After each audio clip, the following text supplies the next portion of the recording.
آج ہماری گفتگو کا عنوان ہے کہ اللہ کے نبی علیہ السلام سے محبت کی نشانی کیا ہے۔ اللہ کے نبی علیہ السلام سے محبت کی علامت کیا ہے۔ اللہ رب العزت نے قرآن مجید کے اندر اللہ کے نبی علیہ السلام کی شان اس طرح وضاحت کے ساتھ بیان فرمائی ہے کہ آپ علیہ السلام کی ذات محبت کے ہی قابل ہے۔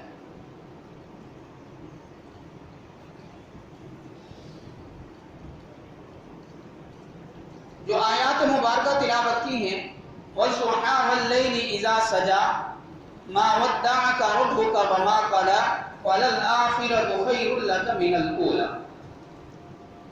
اس کے 3 ترجمے ہیں، ایک عام ترجمہ ہے اور 2 ترجمے امام رازی رحمۃ اللہ علیہ نے کیے۔ پہلا ترجمہ کیا ہے؟ وَالضُّحَىٰ، روشنی کی قسم، وَاللَّيْلِ إِذَا سَجَىٰ، رات کی قسم جب وہ چھا جائے، مَا وَدَّعَكَ رَبُّكَ وَمَا قَلَىٰ، آپ کے رب نے آپ کو تنہا نہیں چھوڑا، آپ کا رب آپ سے ناراض نہیں۔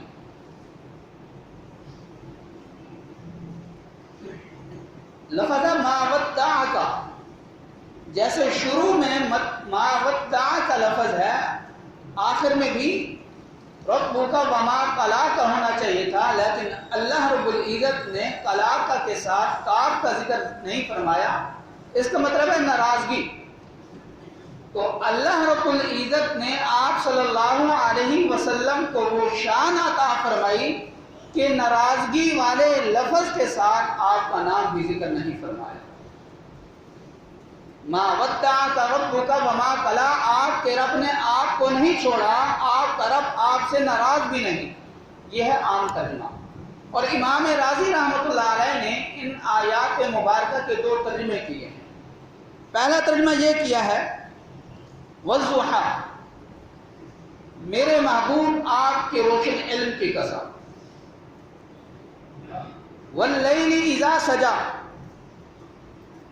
آپ کی کالی چادر کی قسم جس کے اندر آپ اپنی امت کے گناہ گار لوگوں کو چھپا دیں گے۔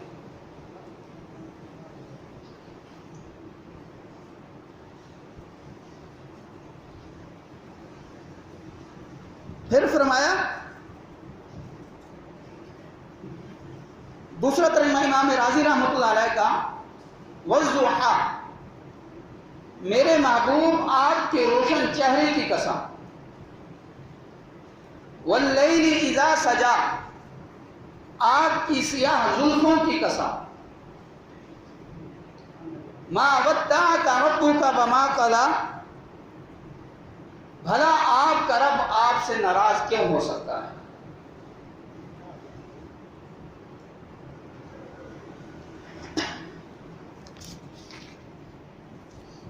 اور اللہ کے نبی علیہ السلام فرماتے ہیں کہ جب ایک اور ہے وَلَلْآخِرَةُ خَيْرٌ لَكَ مِنَ الْأُولَىٰ، کہ یہ دنیا ختم ہونے والی ہے اور آخرت کی زندگی باقی رہنے والی ہے۔ فرمایا کہ جب آخرت کا دن ہوگا، اللہ کے نبی فرماتے ہیں کہ سرداری میرے ہاتھ میں ہوگی، اللہ رب العزت کا جھنڈا میرے ہاتھ میں ہوگا،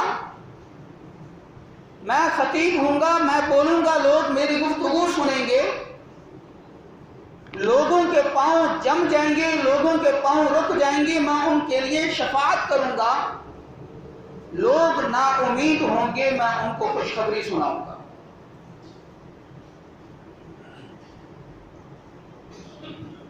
یہ صورت نازل کیوں ہوئی؟ جب آپ صلی اللہ علیہ وسلم کے پاس وحی کچھ وقت کے لیے موقوف ہو گئی، وحی نازل نہیں ہوئی، تو کفار مکہ نے آپ صلی اللہ علیہ وسلم کو طعن و تشنیع کا نشانہ بنایا کہ اس پر جو وحی نازل نہیں ہوئی، اس کی وجہ یہ ہے کہ اس کا رب اس سے ناراض ہو چکا ہے۔ یہ کفار مکہ نے بات کی۔ ایک اجنبیوں نے بات کی، اور جب کوئی اپنا بندہ، جب کوئی اپنا محبوب اپنے اوپر کوئی بات کرے تو وہ بات بھی خنجر سے تیز لگتی ہے۔ تو حضرت خدیجہ رضی اللہ تعالی عنہا نے بھی آپ صلی اللہ علیہ وسلم سے عرض کی، اے اللہ کے نبی، کہیں آپ کا رب آپ سے ناراض تو نہیں ہو چکا؟ تو جیسے ہی حضرت خدیجہ رضی اللہ تعالی عنہا کا یہ کہنا تھا تو جبرائیل امین علیہ السلام یہ وحی لے کر نازل ہوئے۔ فرمایا والضحیٰ واللیل اذا سجا ما ودعک ربک وما قلی، کہ بھلا آپ کا رب آپ سے ناراض کیوں ہو سکتا ہے؟ اور اگلی جو صورت ہے وہ اس صورت کا تعلق بھی اس صورت کے ساتھ ہے۔ الم نشرح لک صدرک، اے نبی ہم نے آپ کا سینہ کھولا۔ اس کا تعلق پیچھے کے ساتھ ہے، وَلَسَوْفَ يُعْطِيكَ رَبُّكَ فَتَرْضَىٰ۔ جو شان اللہ نے اس آیت مبارکہ کے اندر حضور علیہ السلام کی بیان فرمائی ہے، کسی اور آیت کے اندر شان بیان نہیں فرمائی۔ کیا فرمایا؟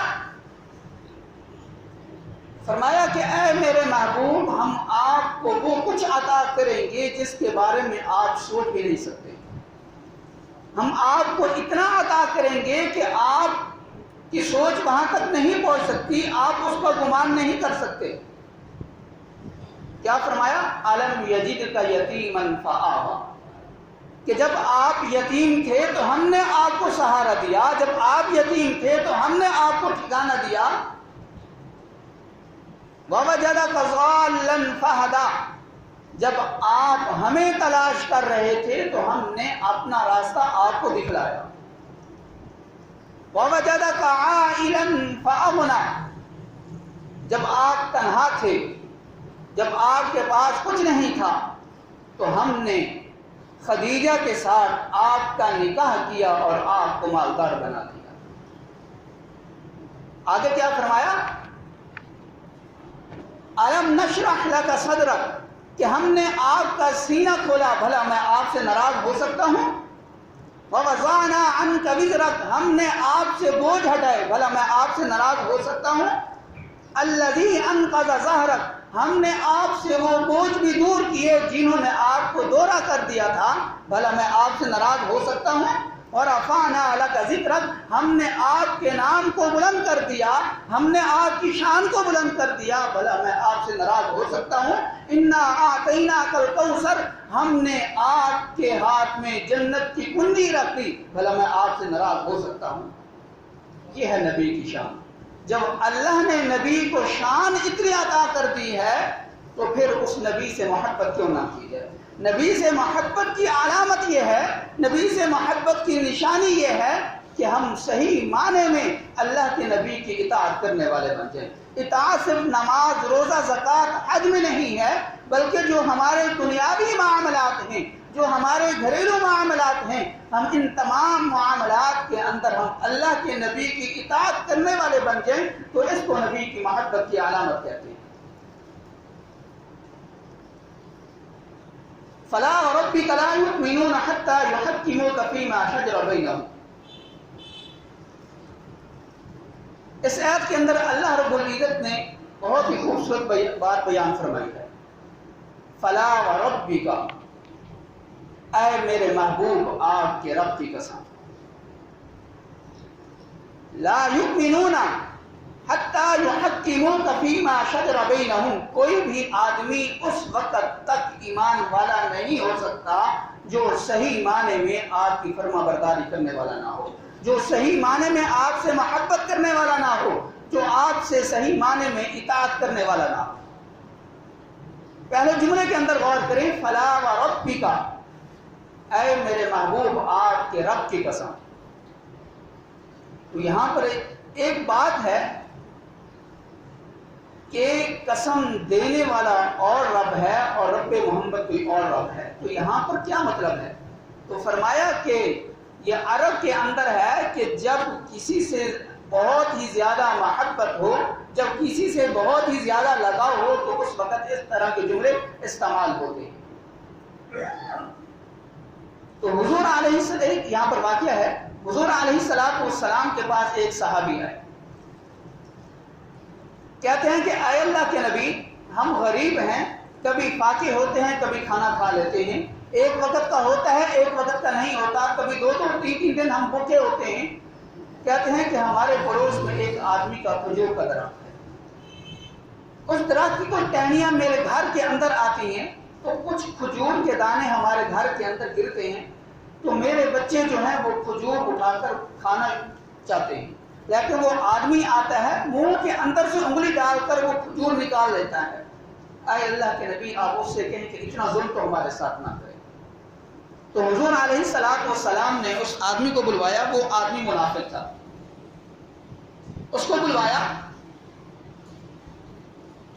اور کہا کہ آپ یہ کھجور کا درخت اس آدمی کو دے دو، میں تمہیں جنت کے اندر کھجور لے کر دوں گا۔ منافق تھا، وہ کیسے دیتا؟ اس نے بہانے بنانا شروع کر دیے، اے اللہ کے نبی، یہ میرے بچوں کو بہت زیادہ پسند ہے، یہ میں نہیں دے سکتا، اگر کوئی اور کھجور آپ کہیں تو میں آپ کو وہ دے سکتا ہوں۔ وہ آدمی چلا گیا۔ ایک صحابی حضور علیہ السلام کے پاس بیٹھے تھے، ان کا نام ہے ابو دحدہ رضی اللہ تعالی عنہ۔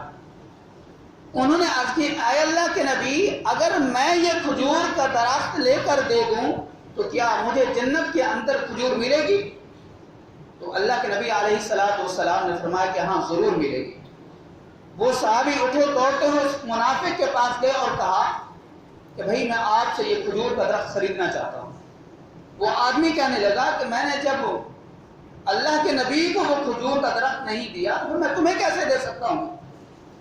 تو اس صحابی نے کہا کہ آپ اپنی قیمت لگاؤ۔ اس نے کہا جو قیمت لگانا چاہتے ہو لگا دو، آپ کو وہ قیمت ملے گی۔ اس نے کہا کہ آپ کی جو کھجوروں کا باغ ہے وہ باغ مجھے دے دو۔ تو ایک کھجوروں کے باغ کے اندر 600 کھجوروں کے درخت تھے۔ اس نے کہا، صحابی نے کہا کہ اپنی بات پر پکے ہو، اپنی بات سے پھرو گے تو نہیں؟ اس نے کہا اس میں پھرنے والی کون سی بات ہے، میں ایک کھجور کا درخت دوں گا، 600 کھجوروں کے درخت میرے پاس آئیں گے۔ تو وہ صحابی دوڑتے ہوئے اللہ کے نبی علیہ السلام خدمت میں حاضر ہو گئے۔ کہتے ہیں کہ اے اللہ کے نبی، میں نے کھجور کا درخت خرید لیا اس سے۔ فرمایا کہ کیسے؟ فرمایا کہ اس نے مجھ سے میرے کھجوروں کا باغ مانگا ہے اور میں نے اس سے ایک کھجور کا درخت خرید لیا ہے۔ تو اللہ کے نبی نے فرمایا کہ پھر یہاں بھی سودا تبدیل ہو چکا ہے۔ فرمایا وہ کیسے؟ فرمایا کہ میں جنت کے اندر دیکھ رہا ہوں اللہ نے آپ کے لیے سینکڑوں محل تیار کر دیے ہیں اور آپ کے لیے ہزاروں درخت کھجور کے لگا دیے۔ یہ ہے نبی سے محبت کی علامت کہ ہر ایک پہلو کے طور پر ہم حضور علیہ السلام کی فرمانبرداری کرنے والے بنے۔ جب ہم دنیا کے اندر حضور علیہ السلام سے محبت کریں گے، دنیا کے معاملات کے اندر، اپنے کاروبار کے اندر حضور علیہ السلام سے صحیح معنی میں ہم ان کی اطاعت و فرما برداری کریں گے، تو جب قیامت کا وقت ہوگا، جب خامند اپنی بیوی کے بارے میں نہیں سوچے گا، جب بیوی اپنے خامند کے بارے میں نہیں سوچے گی، یوم یفر المرء من اخیہ وامہ وابیہ وصاحبتہ واخیہ وفصیلتہ التی تؤویہ، کہ جب آخرت کا وقت ہوگا، جب باپ بیٹے کے بارے میں نہیں سوچے گا، بیٹا باپ کے بارے میں نہیں سوچے گا، نبی اپنی امت کے بارے میں نہیں سوچے گا، ہر انسان کو اپنی فکر ہوگی کہ بس میرا بیڑا پار ہو جائے۔ نبی حضرت آدم علیہ السلام سے لے کر حضرت عیسیٰ علیہ السلام تک جتنے انبیاء ہیں، سب نبیوں کو اپنی فکر ہوگی۔ ہر نبی یہ کہے گا، اے اللہ میری جان بخش دے، مجھے اپنی فکر ہے، میں کسی اور کا سوال نہیں کرتا۔ حضرت ابراہیم علیہ السلام کہیں گے، اے اللہ تجھے میری دوستی کا واسطہ جو آپ کو میرے ساتھ لگا تھا، میں اس دوستی کا واسطہ دے کر کہتا ہوں میں کسی اور کا سوال نہیں کرتا، بس میری جان بخش دے۔ حضرت اسماعیل علیہ السلام بھی کہیں گے، اے اللہ میری جان بخش دے۔ حضرت موسیٰ علیہ السلام بھی یہی کہیں گے۔ حضرت عیسیٰ علیہ السلام کہیں گے، اے اللہ میں اپنی ماں مریم کا سوال نہیں کرتا، بس میری جان بخش دے۔ اسی وقت ایک آواز گونجے گی، ربی امتی ربی امتی ربی امتی۔ چاروں طرف یہ لوگ دیکھیں گے کہ یہ کون انسان ہے جو اپنے بارے میں نہیں سوچ رہا، اپنی امت کے بارے میں سوچ رہا ہے، جب لوگ اس آواز کی طرف دیکھیں گے کہ ایک آدمی ہوگا، جب نظر پڑے گی کہ وہ حضور علیہ السلام کی ذات مبارک ہیں، ایسے آسمان کی طرف ہاتھ اٹھائے ہوئے ہیں، اے اللہ ربی امتی ربی امتی ربی امتی، وہ نبی جو قیامت والے دن اپنی ذات کے بارے میں سوال نہیں کرتا، اپنی امت کے بارے میں سوال کر رہا ہے۔ دنیا کے اندر بھی ایک وقت ایسا آتا ہے کہ جب انسان کو اپنی فکر ہوتی ہے، کسی اور کی فکر نہیں ہوتی، لیکن وہ نبی اپنی موت کے وقت بھی اپنی امت کو یاد کر رہا ہے۔ جب موت کا وقت ہے تو وہ نبی کہتا ہے کہ جاؤ اللہ سے پوچھو کہ میرے بعد میری امت کا کیا بنے گا۔ آج ہم وہی لوگ ہو کر اسی نبی کی اطاعت نہیں کرتے، ہم اس نبی کی طرح اپنی شکل و صورت بنانے میں ہم اپنے لیے عیب سمجھتے ہیں۔ ہم چاہتے ہیں کہ اگر ہم نے اس نبی کی صحیح طرح شکل و صورت اپنا لی تو لوگ ہمیں کیا کہیں گے؟ جو خوبصورتی جو نبی کی شکل و صورت میں بنانے میں ہے، جو سکون نبی کی اطاعت میں ہے، جو سکون نبی کی فرما برداری میں ہے، وہ کسی اور کام میں نہیں ہے۔ تو جس نبی نے اپنی موت کے وقت بھی ہمیں یاد رکھا، اللہ سے پوچھ رہا ہے کہ میری موت کے بعد میرے بعد میری امت کا کیا بنے گا، تو پھر ہمارا تو یہ حق بنتا ہے کہ کچھ نہ کچھ ہم اس نبی کی اطاعت کریں۔ ہم اپنے دنیاوی معاملات بھی اس نبی کی زندگی کے مطابق گزارنے والے بنے، ہم اپنے اخلاق بھی اس نبی کی طرح اپنانے والے بنے، ہم اپنی گھریلو زندگی بھی نبی کی زندگی کی طرح گزارنے والے بنے، تو تب جا کر جو نبی سے محبت کی نشانی ہے، پھر وہ ہماری محبت کی علامت پوری ہوگی۔ اگر یہ ہم نے صرف نماز روزہ کے اندر ہم نے نبی کی اطاعت کی، حقوق العباد کے اندر ہم نے نبی کی اطاعت نہیں کی، تو یہ پھر ہم آخرت کے اندر کامیابی نہیں ملے گی، ہمیں آخرت کے اندر رسوائی ملے گی۔ تو دعا ہے کہ جو کچھ کہا ہے اللہ ہم سب کو صحیح معنی میں اس پر عمل کرنے کی توفیق عطا فرمائے۔